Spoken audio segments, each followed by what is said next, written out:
interest rate determination. We talked about how the Fed moves in and out of the open market, buying and selling bonds, bond prices up and down, and interest rates up and down. Interest rates, when you talk about interest rates, in most cases, you're talking about what is called the risk-free rate. Okay, it's the Treasury yield. It's the interest rate on Treasury notes and bonds. So what is the interest rate? The theory on interest rate determination is based on what is called the Fisher effect, or the Fisher equation. And the Fisher equation basically states that nominal interest rates are real rates demanded by investors and savers, plus some kind of inflation expectation, some type of inflation risk premium. Because the people who are investing and lending the government or corporations money want to be compensated for inflation erosion in their purchasing power. So they are going to tack on some inflation risk premium to protect their purchasing power. And we'll talk about later when we get into corporate bonds, which are not government bonds. Corporate bonds are not risk-free bonds. Only the government has risk-free bonds because they can print money to pay the coupon and the face amount when it comes due.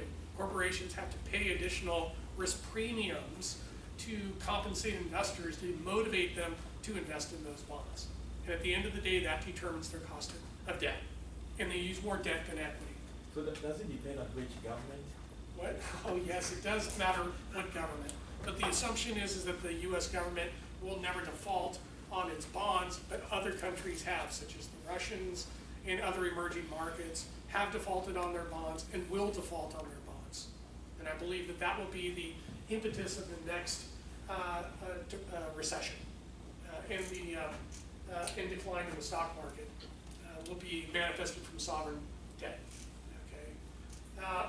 The other equation in determining the interest rate is the coupon on the bond divided by the price is going to give you the interest rate.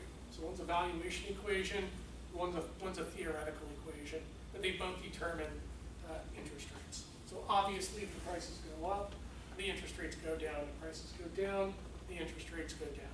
I mean, if prices go down, the interest rates go up. But the coupon that's paid on these bonds are fixed. Okay, they're not variable. They do not move up and down over time. They are fixed. And this is a perpetuity model. Okay, where the coupon is paid forever, divided by the price is going to give you the interest rate on that bond. So long-term interest rates are forward rates.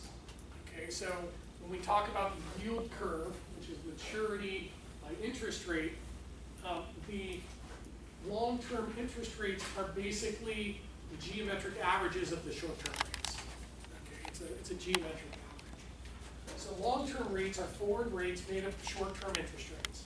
They are the geometric average. Since long bonds, and here's the key, since long bonds have more compounding periods, so if it's a 30-year bond and it pays annually, you have 30 discount periods, as opposed to a 3-year bond that only has 3. So since the 30-year bond has more discount periods, it is going to be more sensitive to movements in the interest rates because it's just magnified over the maturity of the bond. So that's key. And that long-term bond prices move more than short-term bond prices because of the compounding periods and the maturity. So for example, here's the perpetuity approach, which is the coupon divided by the interest rate is going to give you the bond value. So if this moves up and down a lot, then the value of the bond is going to move up and down a lot, which means volatility. The short-term bonds, this is a 2-year bond, you have 2 compounding periods, so you only have 2 periods that are being discounted.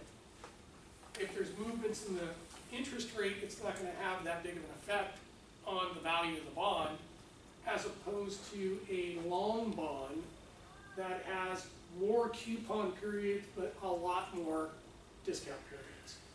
So any movement in the interest rate is going to have a magnified effect on the value of the bonds. Again, gets back to a lot of these chapters when you're looking at the fixed income management of the volatility of the bonds that are in the portfolio or on the balance sheet. you have to manage the volatility. Well, if you're holding short-term bonds, you could probably manage the volatility or the changes in the interest rates.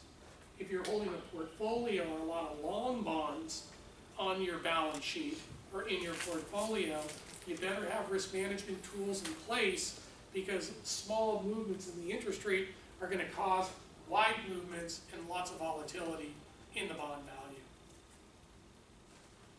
Okay, so let's stop it there, and then we'll take some questions on that.